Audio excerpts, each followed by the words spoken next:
Olha, navegar pelo comércio exterior brasileiro, a gente sabe, é um verdadeiro desafio. Mas é também um campo cheio de oportunidades gigantescas. E para quem quer jogar o jogo global de verdade, conhecer as ferramentas certas não é só um diferencial, é questão de sobrevivência. E para dar aquela força na competitividade, o governo brasileiro cria o que a gente chama de regimes aduaneiros especiais. Hoje nós vamos mergulhar de cabeça em um dos mais poderosos e talvez mais inteligentes deles, o RECOF. Nosso roteiro é bem direto. Primeiro, vamos entender o que é o RECOF. Depois, a grande briga, RECOF contra drawback.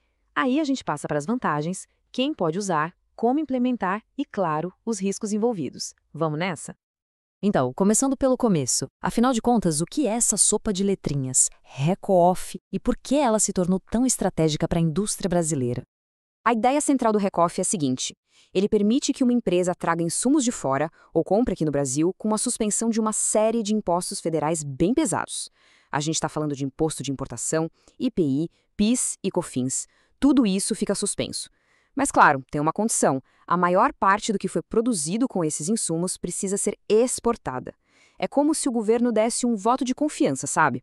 Usa o material agora, sem pagar os tributos, e depois você me comprova que exportou.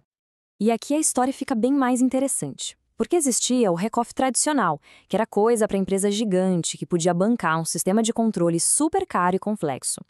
A grande virada de chave, o que realmente abriu as portas, foi o RECOF SPED. Ele veio para democratizar o acesso, usando uma estrutura que muitas indústrias já usam, que é o bloco K do SPED fiscal. Ou seja, ele se aproveita do controle de produção e estoque digital que o governo já exige.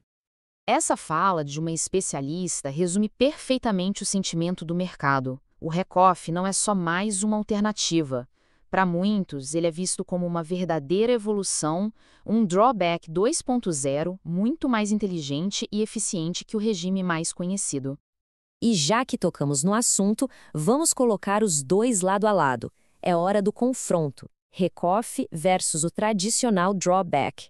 Essa é a pergunta que tira o sono de muito gestor de comércio exterior e de finanças. E a resposta para ela está em duas palavras: flexibilidade e inteligência. Esse quadro aqui é matador para entender a diferença. O drawback é super rígido, o controle dele é físico. Pensa assim, o parafuso específico que você importou no lote A tem que ser usado no produto final que vai ser exportado. Agora imagina a loucura que é fazer isso com grãos, líquidos ou componentes eletrônicos que são todos iguais. É quase impossível. Já o RECOF, ele funciona na base do valor e do controle digital. Ele não está nem aí se foi o parafuso A ou B que foi usado, desde que seja o mesmo tipo e que a conta de quantos entraram e quantos saíram em valor feche no final. Essa flexibilidade, gente, muda o jogo da gestão de estoque e da produção. Certo, a diferença técnica ficou clara. Mas e na prática? No dia a dia da empresa? Quais são os ganhos reais e quem é que pode aproveitar isso? O benefício mais óbvio e poderoso de todos é o efeito no caixa da empresa. Pensa numa importação de R$ 1 milhão em peças. Sem o RECOF, a empresa desembolsaria, sei lá, uns 200 mil em impostos logo de cara. Com o ECOF, esse dinheiro todo continua no caixa, trabalhando para a empresa. O imposto só vai ser pago lá na frente e só sobre a pequena parte que, por acaso, for vendida aqui no Brasil. Isso é oxigênio puro para as finanças. E ainda tem mais. A liberação na alfândega é bem mais rápida e a empresa pode ter um estoque único, sem ter que separar o que é para exportação e o que é para o mercado interno. Uma simplificação logística brutal. Mas como tudo na vida, não existe almoço grátis. Um regime tão poderoso assim vem com responsabilidades à altura. O RECOF não é para aventureiros, ele é para empresas que já têm um nível de organização, de controle e de conformidade fiscal muito, mas muito alto.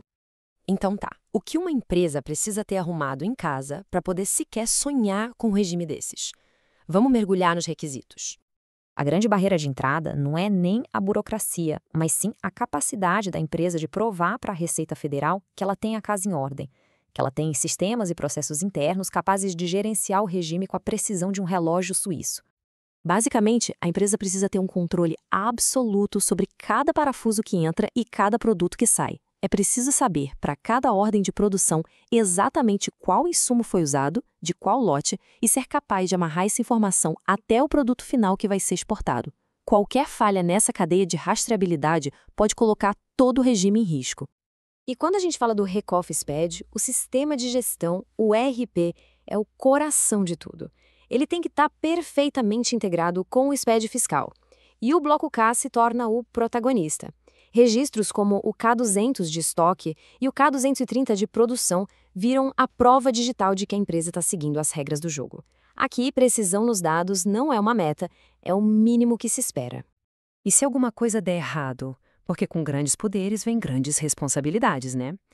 Vamos falar um pouco sobre os riscos e o nível de exposição fiscal. A lógica aqui é bem simples. Em troca de um benefício fiscal enorme, a empresa abre as portas de casa.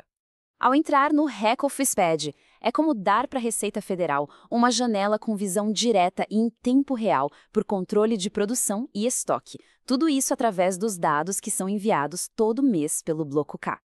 E os riscos não são brincadeira. Se a empresa não cumpre a meta de exportação, a conta dos impostos chega com juros e multa. Um simples erro no preenchimento do SPD pode gerar multas pesadíssimas que podem chegar a uma fatia do valor da operação. E o pior dos cenários é perder o direito ao regime, o que seria um baque financeiro estratégico gigantesco. Resumindo a história toda, o RECOF é uma ferramenta de Fórmula 1. Para poder pilotar uma máquina dessas, você precisa ter uma equipe e uma estrutura de boxe que também sejam de primeiríssima linha. É um jogo de alta performance. E a provocação que fica é essa.